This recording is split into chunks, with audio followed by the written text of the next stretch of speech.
Yeah, baby.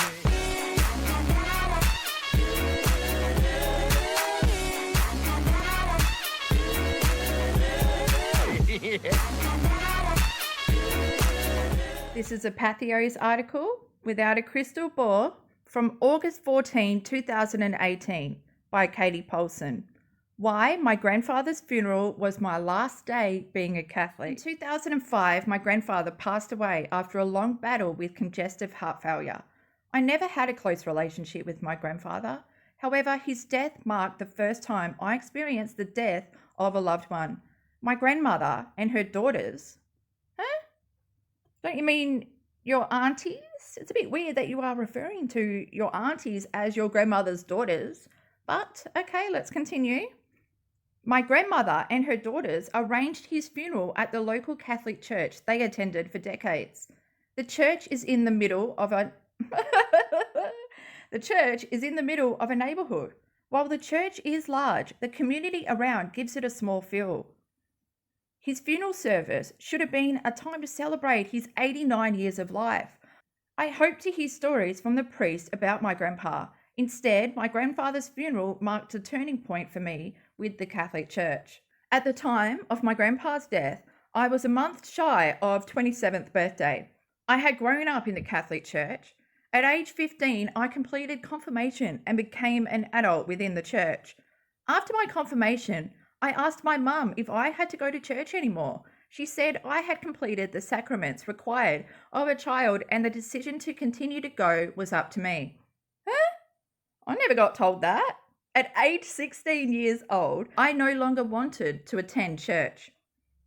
During this time, my brother, cousins, and aunts all made similar choices regarding the church. My mother and aunts lived through traumatic experiences at Catholic school. None of them felt comfortable continuing at the church. At the time of my grandfather's death, only my grandmother attended Catholic church. God, how many times do you want to say Catholic and church in one paragraph? During my grandfather's life, he never talked to me about his faith.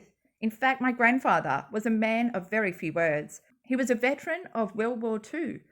My mum always speculated his quietness was a result of the horrors he faced during the war. I learned a considerable amount about him at his viewing the night before his funeral. For me, it was the first time I got a peek into his life before his daughters. I saw photos of his time in the army, read letters he wrote to my grandma. There were photos of the first home he built. I enjoyed learning about him that evening, and I hoped the funeral would give me more details about his life. The next day we met at the church. My grandfather had an open casket. The priest welcomed the family to the funeral. The family or your family? What's going on? What's going on?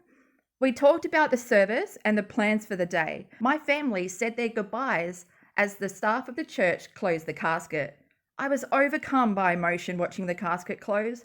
My grandma stood near all of us. I walked over to her to hug her. She was a proud German woman and stood there very stoically. Despite not showing too much emotion, I knew she was overcome with grief. My grandfather's heart finally gave up after more than 5 years of fighting heart failure. I remember telling my grandma that his heart couldn't keep going anymore. Instead of agreeing or acknowledging what I said, she looked at me, very matter of fact. She said curtly, "Your grandfather died of a broken heart because you stopped going to church." My mouth dropped open. My grandmother was never one to mince words, but this accusation stung. I said to her, "Grandma, no, he died of heart failure." Rather than letting it go, she doubled down and said, "No, all he wanted was all of you to go to church. All of you killed him by breaking his heart." I responded, "Grandma, I didn't kill him. That's not nice of you to say." Despite my anger, I hugged her and walked away. Needless to say, I walked into the funeral service, heated and annoyed by her comments. My family was seated at the front of the church. The church had an ornate and slightly obnoxious gold altar. Jesus hung on a large cross behind the altar. As the music ended, the priest started the service.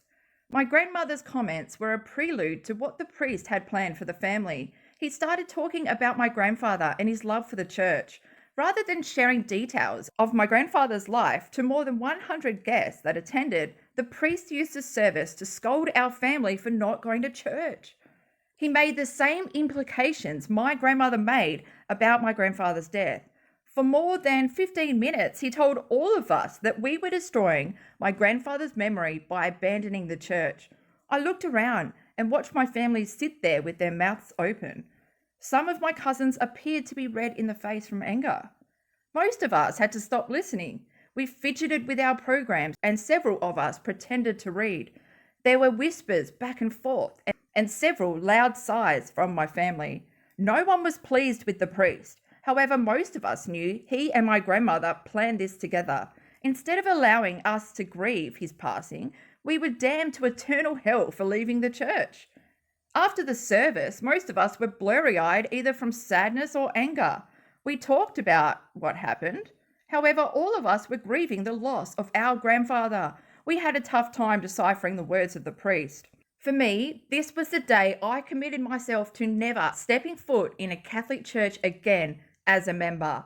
I was done with the church. In one of the darkest times of my life, I was spiritually abused by a man of the cloth. I lost all respect for the leadership of the church.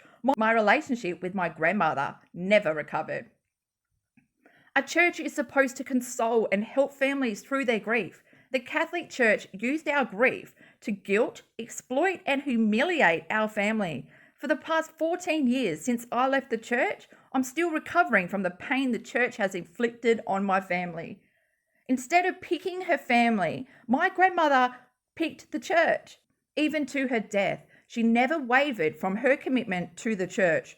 Her choice of the church over her family destroyed my relationship with her.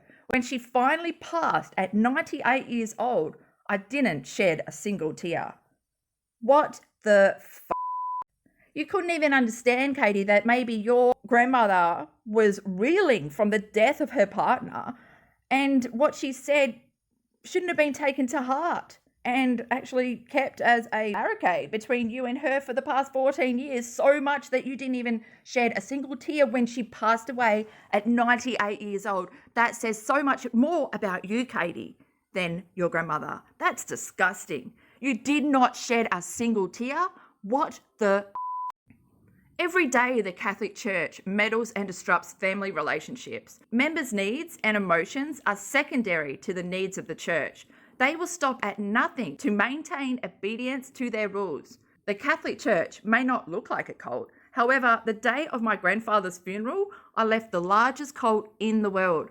I will forever be a recovering Catholic.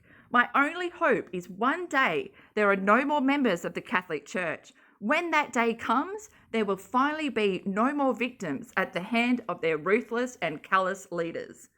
Jesus Christ. You are... Wow. You're a very hateful human being. Anyway, I'm going to do a live after this, so come join me, guys. Let's discuss this and more. I'll see you there, okay? Wah, wah, wah, wah, wah. Yeah, baby.